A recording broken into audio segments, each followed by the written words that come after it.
Good afternoon, ladies.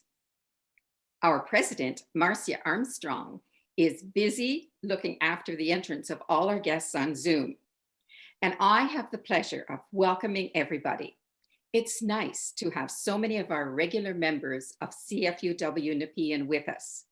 And a very special welcome to all our guests from other clubs. We are so glad that you could join us as we recognize International Women's Day with a special play about the start of the International Federation of University Women, now known as Graduate Women International. This original play, entitled Women Like Us, is presented by the CFUW Nepean Players. So sit back, relax, enjoy yourself, and on with the production of Women Like Us.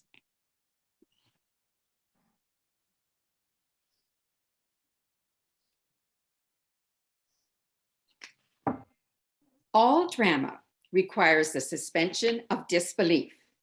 And in this play, there are two British characters who will be speaking in Canadian accents. Given the range of accents in England, the two women would not sound the same in any case. Rose Sidgwick was from Birmingham, the industrial north, and Caroline Spurgeon was from London, which itself has dozens of accents. You are asked again to suspend your disbelief, this time about Rose, who, although she died in 1919, takes part in conversations with Caroline and Virginia at a much later date. Now, with your disbelief in total abeyance, here is our play about the formation of the International Federation of University Women, now GWI. The Great War, the war to end all wars, better known as World War I, was the cause of 22 million deaths and 23 million soldiers and civilians wounded. It remains one of the bloodiest wars ever fought. Following the ceasefire in 1918, three women met and developed a plan for women like themselves, university educated, to prevent such catastrophes from occurring ever again.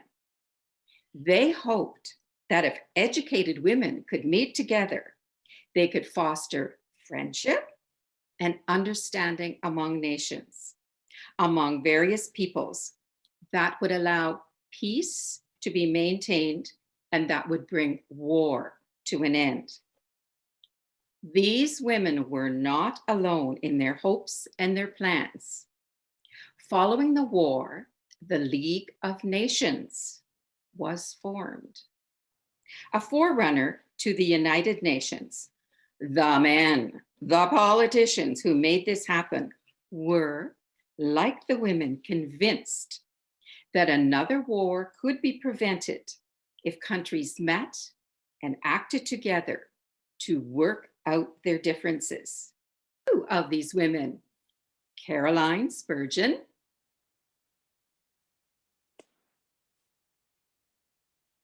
and Rose Sidgwick.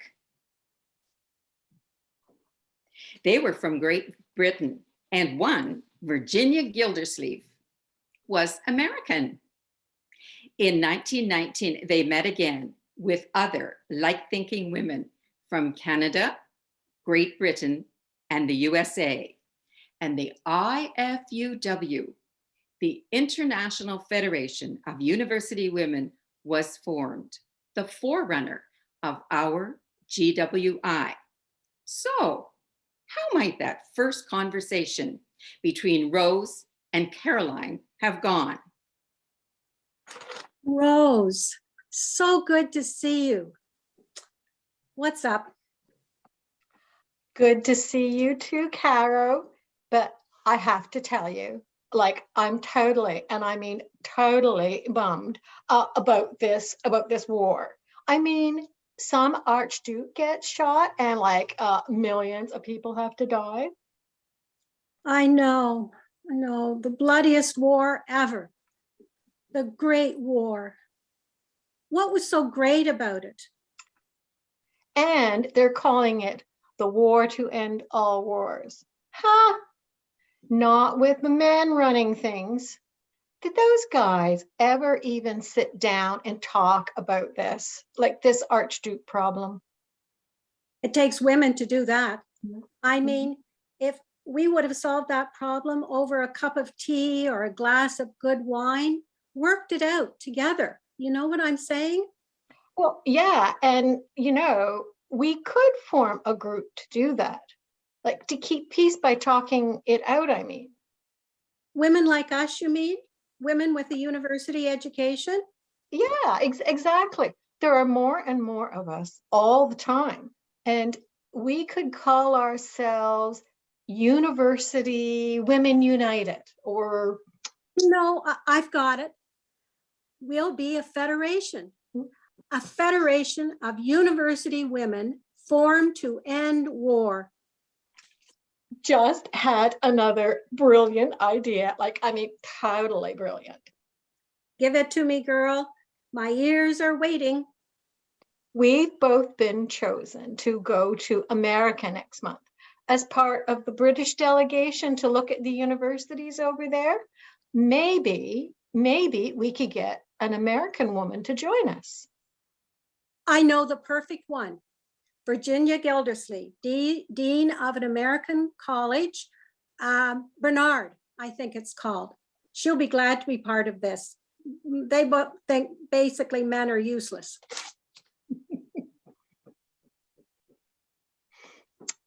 Well, she'll want to be part of our federation, I think you called it. It's an international federation of university women. Okay, so that wouldn't have been the conversation. Vocabulary and grammar would have been considerably higher level. But you get the gist. The decision to form the IFUW must have been made like that, quickly, a sudden response to circumstances at the end of the war. Rose and Caroline must have known each other and probably corresponded, but travel in the early 1900s was not easy. Some background on Caroline, Rose, and Virginia is necessary. We hear first from Caroline Spurgeon.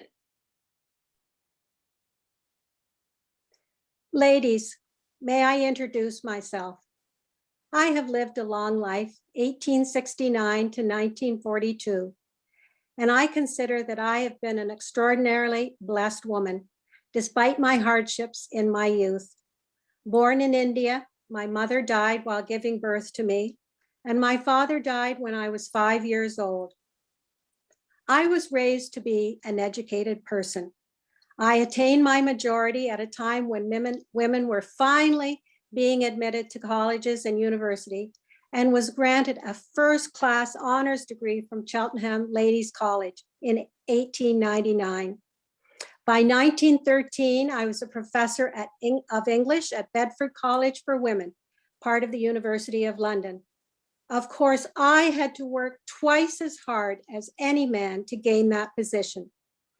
I know, however, that it is not my many degrees and accomplishments that are of interest to you, but rather my involvement in starting the International Federation of University Women. Shortly after I became a professor, the Great War began. And for 4 long years, we suffered through that. The devastation and the death toll from that, the loss of our youth, especially our young men, was so alarming and horrifying that Rose and I decided that we had to do something. Like Caroline, I was fortunate to be able to study and receive a degree from a university. In my case, it was the University of Birmingham. When I became a professor, it was inevitable that I should meet Caroline, one of the few other women in Great Britain at that time who was a university graduate and an employee. Now, in 1918, we were sent to the United States as part of a delegation of British universities to that country. And while we were there, we met Virginia Gildersleeve, the dean of Barnard College, the women's college that had been formed just a few years earlier because Columbia University refused to allow female students. What a fortuitous meeting that was. Caroline and I had already agreed that women like us might be able to prevent another war, such as the one that we had just survived.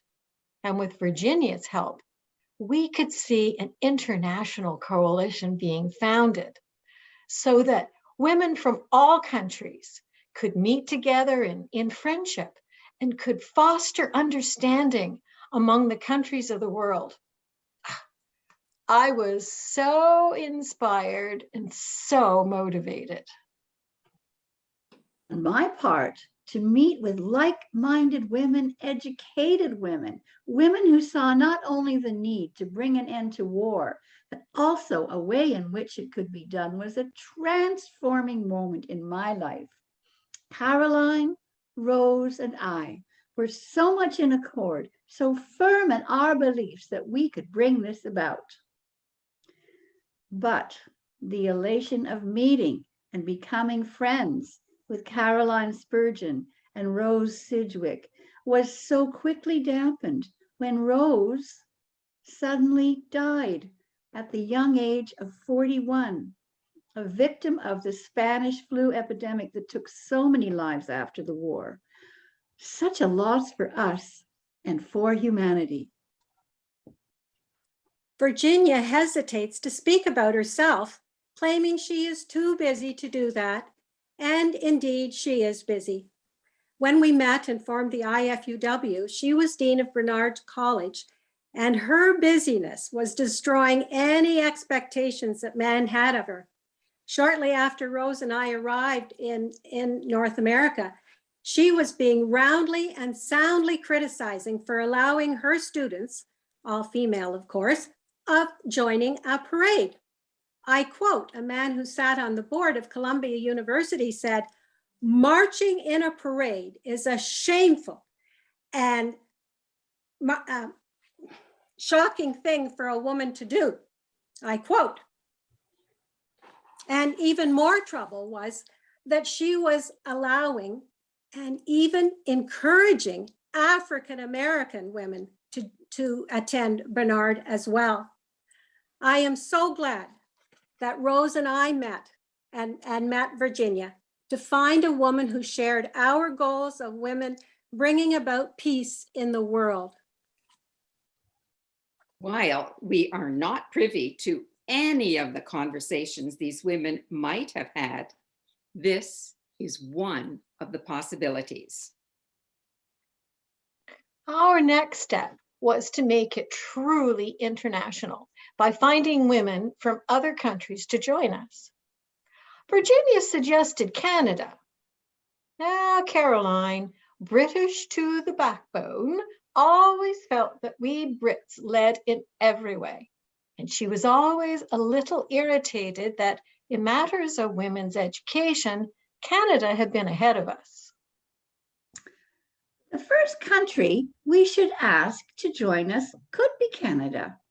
After all, they are part of your British Empire, and they are neighbors to us in the United States of America. Well, I suppose we must.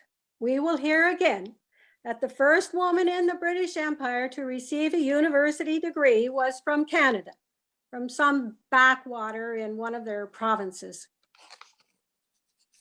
That province, Caroline, was New Brunswick. And the town, it's called Sackville. Sackville.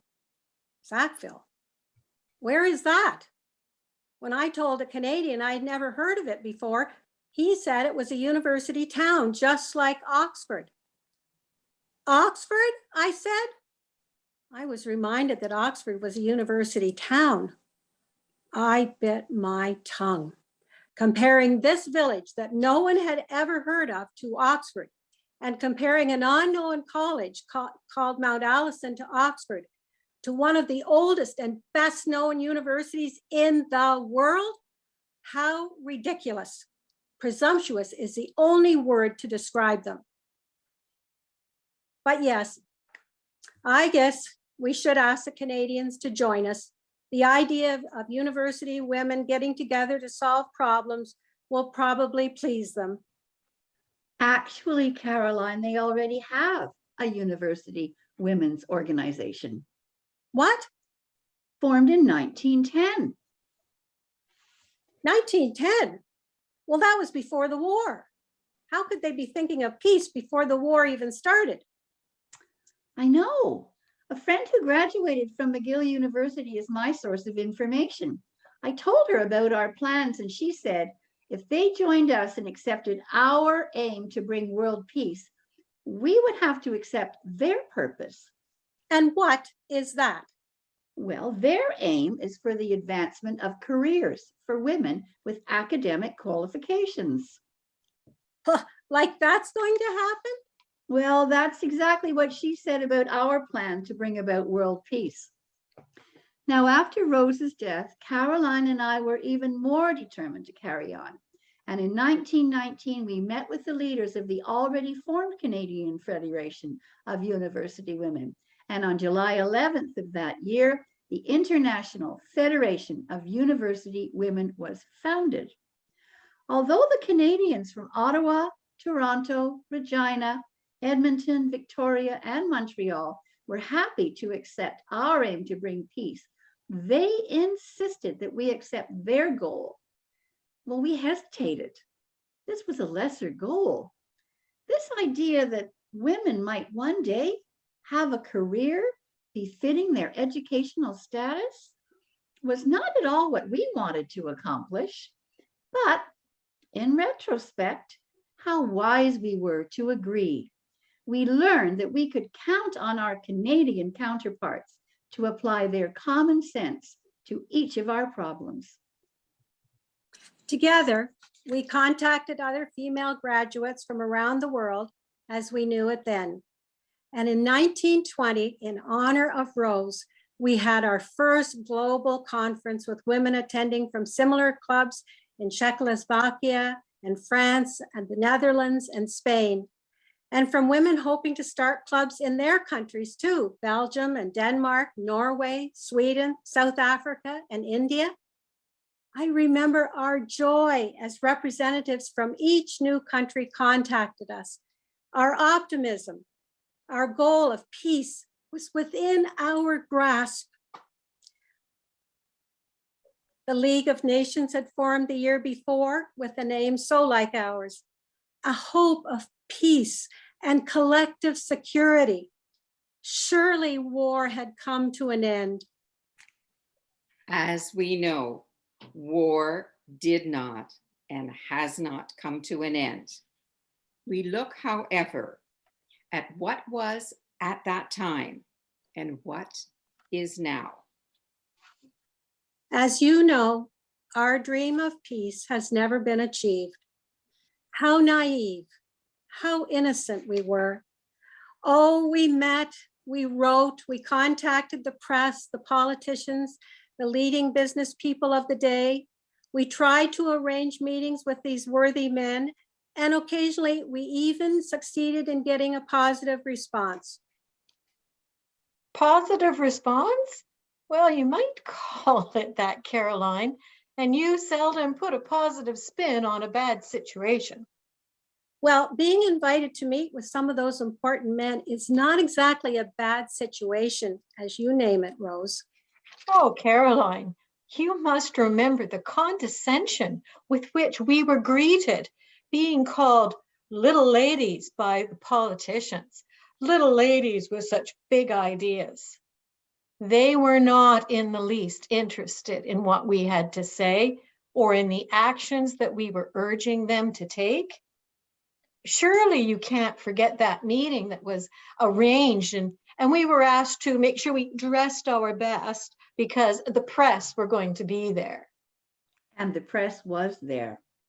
They took our pictures, shaking hands with those worthy men. They wrote down our names.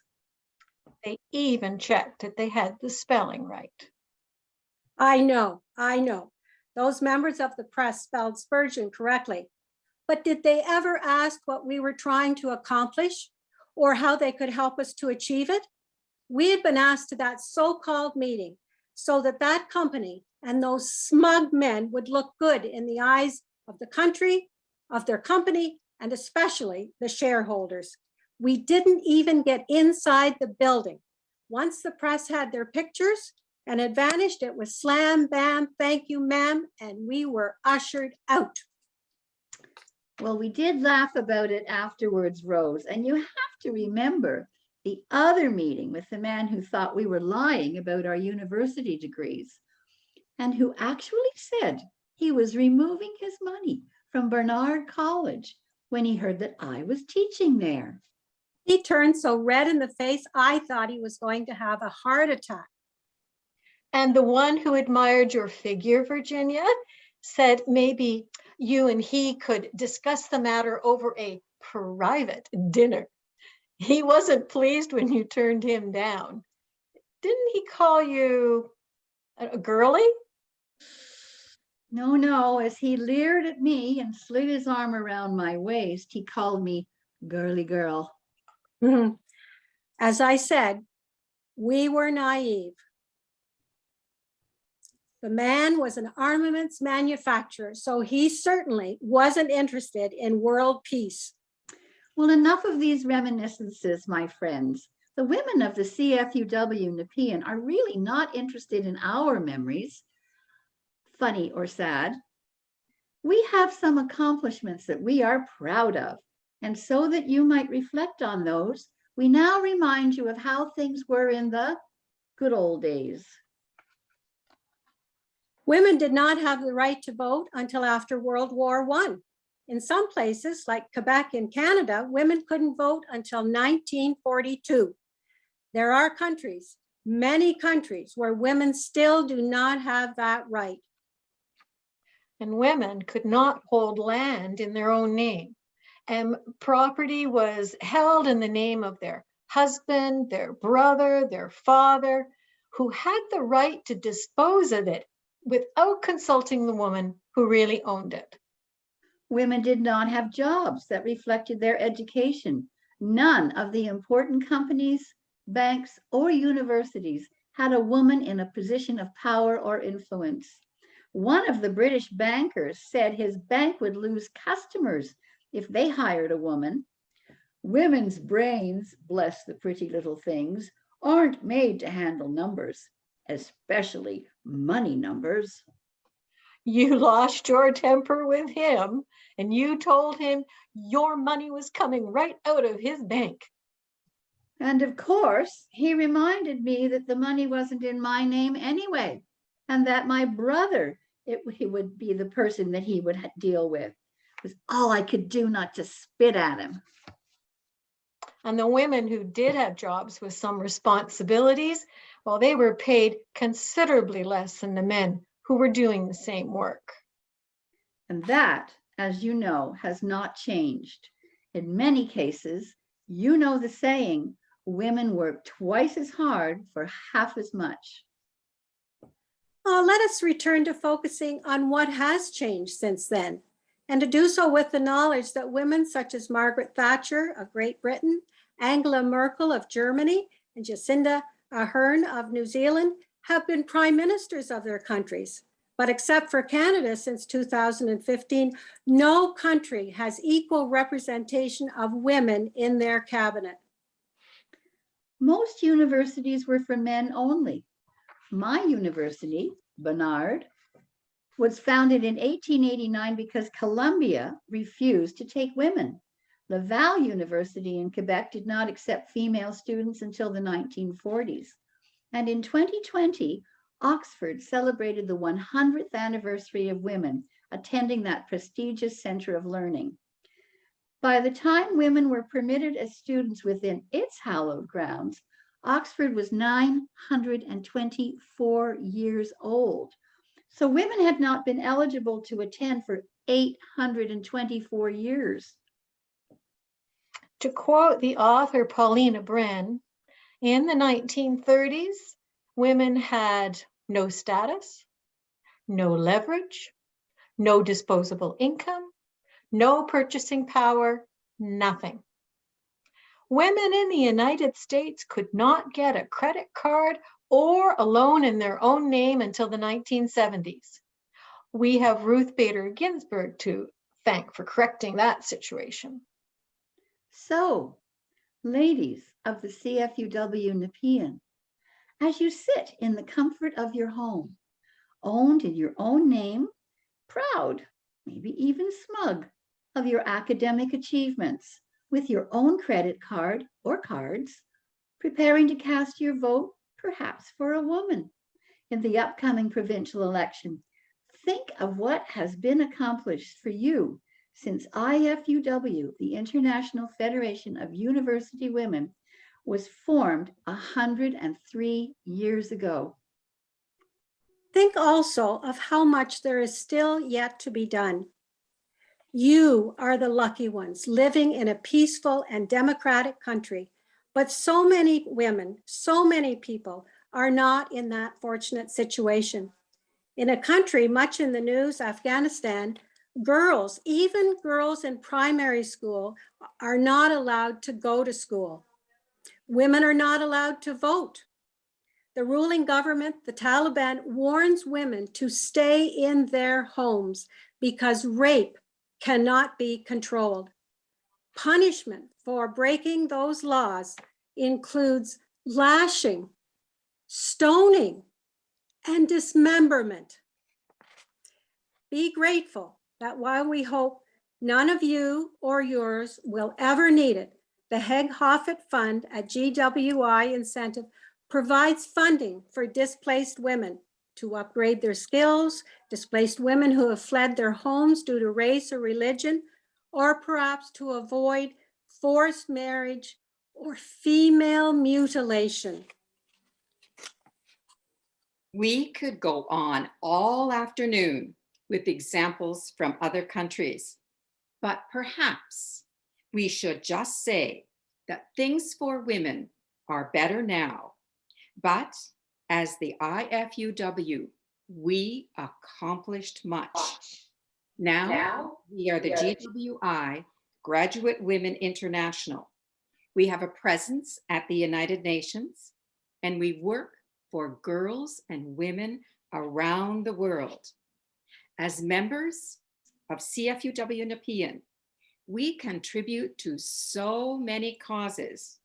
Why, in 2021 alone, we supported the GWI project of Days for Girls.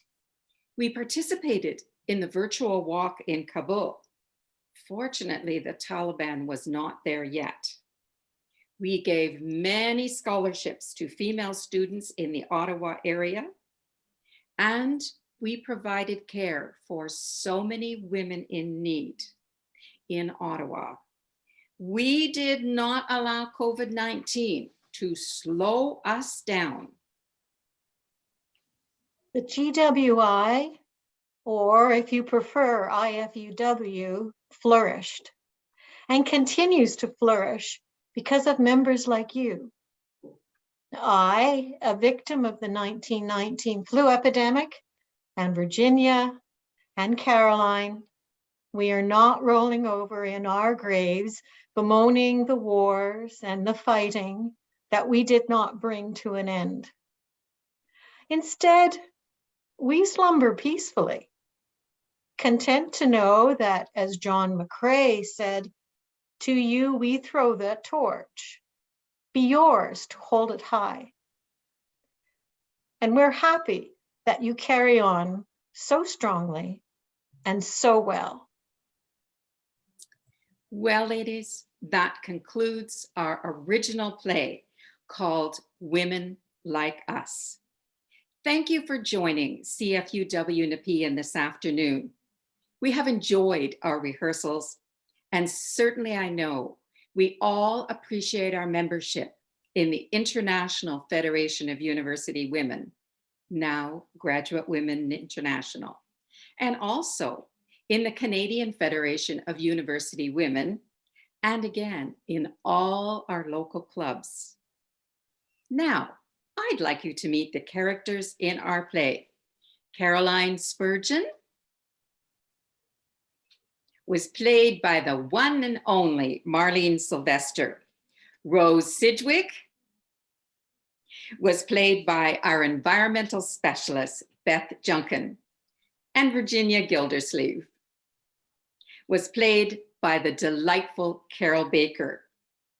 Our resident playwright, Joan Conrod, wrote Women Like Us, and also Joan was our director. She helped us organize our wardrobes and gave us many excellent instructions during our rehearsals. And I'm Sharon Carew, the narrator of the play. Now, CFUW Nepean donates a gift to our scholarship fund in place of a monetary payment for our speakers. So the 5 people involved in the play are making a donation to our scholarship fund. It's such a worthwhile cause. And I'll turn this over now to our excellent president, Marcia Armstrong.